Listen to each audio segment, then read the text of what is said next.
Hi there, this is Scott Rogers, real estate broker with the Peak Home team at eXp Realty. And today I'm recording this on Saturday, January 5th, 2019. The reason the date matters is because I'm going to show you or walk through the recent market trends report published yesterday by the Denver Metro Association of Realtors, of which I am a member. Certainly appreciate all the effort that they put into crunching the data and providing this to us, because this is one of the things I use to help me talk smart to my buyers and sellers. I have another report like this that I look at every month as well. It's a little bit different, but they typically tell the same story. And then I go off a number of conversations I have with other people in the real estate market and my own experience too. So if you ever buy or sell with me, that's where I get the bulk of my information. I do get some from newspaper articles and things like that, but those are basically reporting on this type of data anyway. So this is really part of the heart of the data. Anyway, let's move on. So this is January 19th, their report, which really is looking at December 2018 data. And the team here was busy over the holiday crunching the numbers to get this out to us. I think they actually got it out sooner here in January than they did in December. So again, thank you very much, guys. All right, I'm going to scroll through here. I'm not going to look at the entire report. I just want to point out some very specific things to give you a feeling on where the market is. So let's look at residential real estate year over year, active inventory. This is part of the big story. We have a lot more inventory, specifically 44% more than we did a year ago. So if you're buying or selling, you may have already experienced what that looks like. Here, if you look at single family, these are houses, 39% more inventory on the market. And if we look at condos, 58% more inventory. So what does that mean? As a buyer, let's say you walk into a store and you look at the shelves, you have, if you're looking at houses, 39% more available houses for sale to choose from is one way to think about it. You have more choice, more selection. The market is a little bit more in your favor.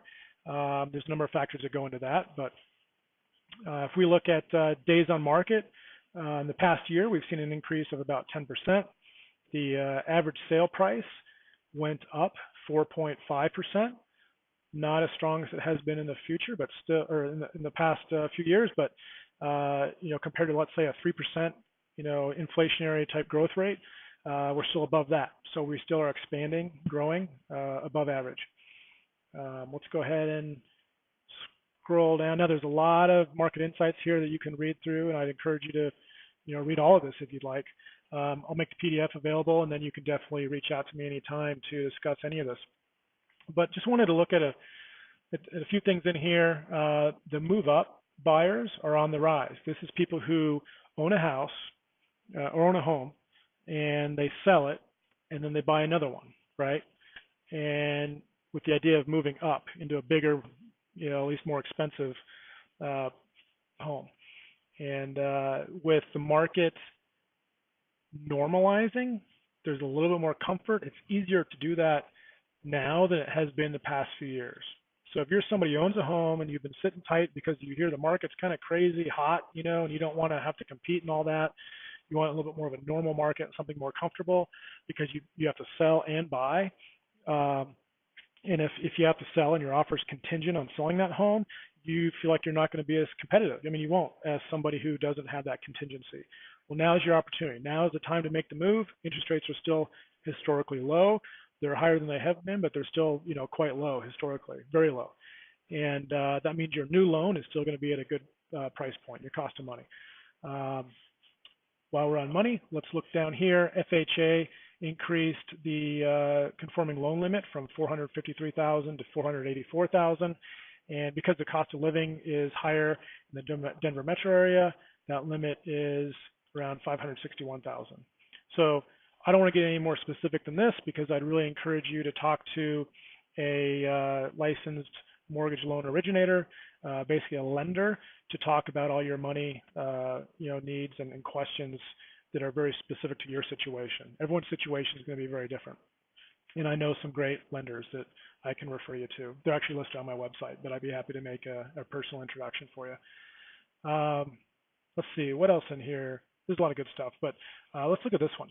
The number of for sale by owner transactions fell to a record low of 7% of all home sales in 2018. And if we look at here, 1981, that number was 15%. Well, what's going on here? Well, there's a few things. What has changed since 1981? Computers and the internet. Access from the buyer side. Buyers are basically smarter today than they were in the past, and that's because they have access to data. They can walk in and have a better feeling on pricing. They can learn strategies and different things to become more savvy. And what that requires to counteract that is having a professional when you sell a home. Um, there's the data became available obviously on the desktop first, and then now it's on the mobile phone. So somebody literally could be standing in front of your house if you're a for sale by owner with more data than you have, and knock on your door and have a competitive advantage. And I don't know why a buyer wouldn't use an agent, because sellers typically, pay the buyer's agent fee. Um, and the reason is just market forces. If a buyer is having to take some of their money to pay for their agent, then they can offer less money on the purchase of a home. So people who sell want more money, so they'll say, "Tell you what, I'll pay your agent fee, and you pay me." You can then afford to pay, put that money down into a loan and pay me a higher price, and I can actually make more money by doing that. That's kind of the dynamic at play there. If that went over your head, I'm sorry. Give me a call. I'll talk it through and sketch it out. If you want to come into my office, or I can meet you at your house. Be happy to talk through that. But anyway, just thought that was interesting that there's fewer. Here we are, like you walk down the street, you ask people, "Hey, how's the real estate market?" "Oh yeah, it's hot, it's strong, it's good," it's things like that, and still more and more people are using an agent. What's interesting is what happens when the market starts to cool. Well, then having a good agent, a good full-time agent, a realtor who knows their stuff, um, they're really going to make a difference for people, because that's when they can kind of play the game even more. It's not just the market really driving it.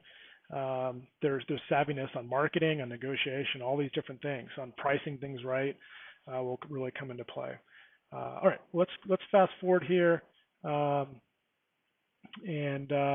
this is a chart I love. I could spend more time than I'm going to on this, and I'm probably going to spend more time than you want me to on this, but let's see what's going on here. Let me explain it really quick. So this is for houses, single-family houses. We have 4 different types of things we're looking at: active, new listings, under contract listings, and sold listings, houses that have been sold.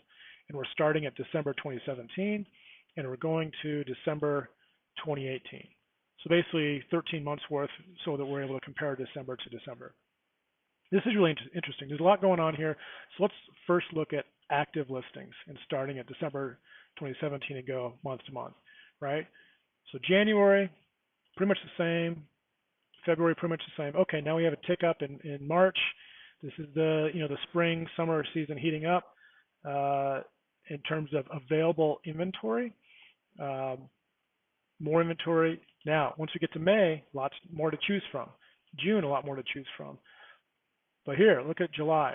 All of a sudden, all these other factors are starting to decline here. And what's staying up there? Active listings. So if you were buying or selling in the past 6 months, you felt this in some form probably. This means you have more to choose from. This means sellers are probably more willing to compromise.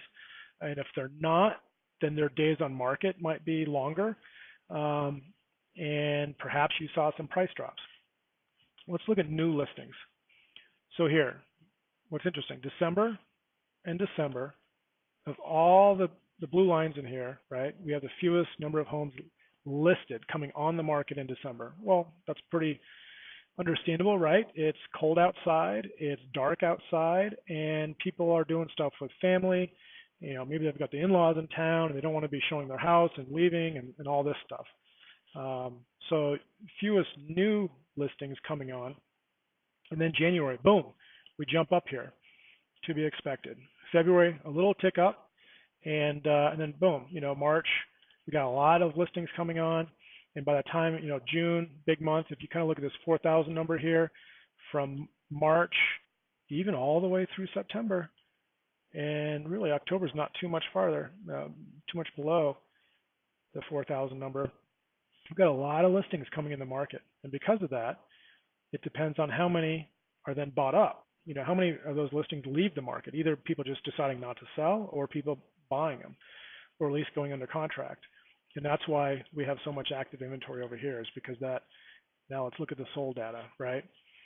So here, we actually sold a lot in December. That's because they were probably going under contract in November. And then boom, it drops in January because the activity in December was less. People not buying houses on Christmas, right? And interesting that February, frankly, wasn't a little bit higher, but it did go up a little bit. And then March, you start seeing these numbers go up. And then they peak in June. Over the last year, they did. And then start, a little bit of a plateau, and then it drops to a new plateau here, and then it drops again. So again, I could talk about this probably for an hour. This gives you a sense of the seasonality of what's going on. And this has nothing to do with price. There's no prices, listed on here. This is the number of active listings, sold listings, new listings coming on, and under contract listings. For houses specifically, there's other data in here. I'm not going to go through this, although here you might wonder what average sale price. You can kind of see the seasonality. So in the spring here, this is when we feel the pricing pressure. So things like multiple offers, short days on market, or decreasing days on market. There's that sense of competition. Prices are going up. And then this past year, that basically peaked in April, and that was my own experience. January through April was just gangbusters in my own experience. And then in May, boom, I heard some crickets. June, boom, I heard some crickets. And the market, there was some slack in the market. Interest rates increased very rapidly in this phase, and the days on market started to increase, and prices started to decline a bit. All right, average days on market. This is interesting. It's really going to depend on specifically the area you're looking at, the price point you're looking at. So this can be a little deceiving here. For example, if you're in the higher price points, definitely above $1 million, this is not what you would experience. It'd be you would not see this 19, for example. It'd be much higher. And then here we are. We talked about new listings, right? This is the new listings coming onto the market, and then new listings declining in the market. This is another chart that I really, really love. I kind of think of this as like that's the bubble chart. It starts at January 2008 and goes through November 2018. And each one of these little guys is a different month, okay, in between. So think about the Denver market back in 2008. If you're around, we certainly, felt the recession, felt the decline. There were foreclosures. I kind of liken it to having a lot of potholes, and potholes are easier to fix than a completely devastated road, for example, washed out road. Well, markets like Florida, Nevada, the Phoenix, and parts of Arizona, those markets across the board, they just declined in a way that was different than here in Denver. So once our potholes dried up, and let's go and look at when that happened on the stats, January 2012, right there. That was our capitulation.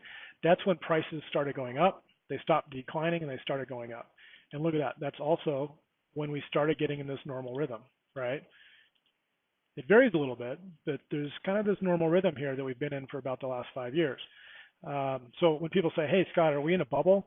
Well, I'm looking at this period here in 2018 versus this period here in 2008. No, this is the number of active listings. We just don't have nearly as much inventory available.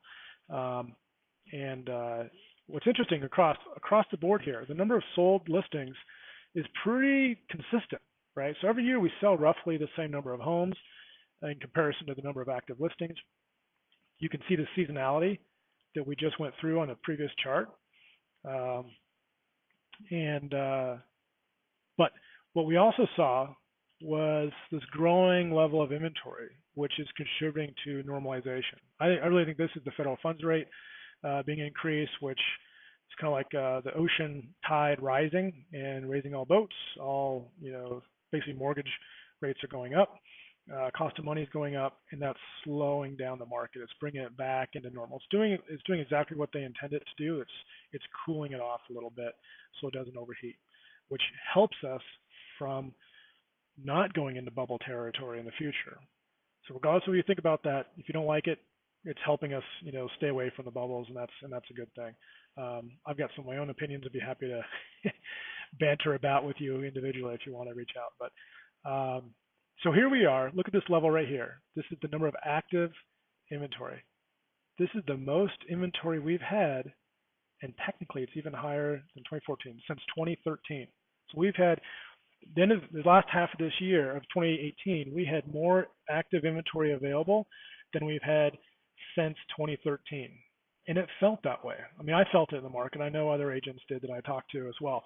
It's nice to see it in the stats, with a little bit of hindsight.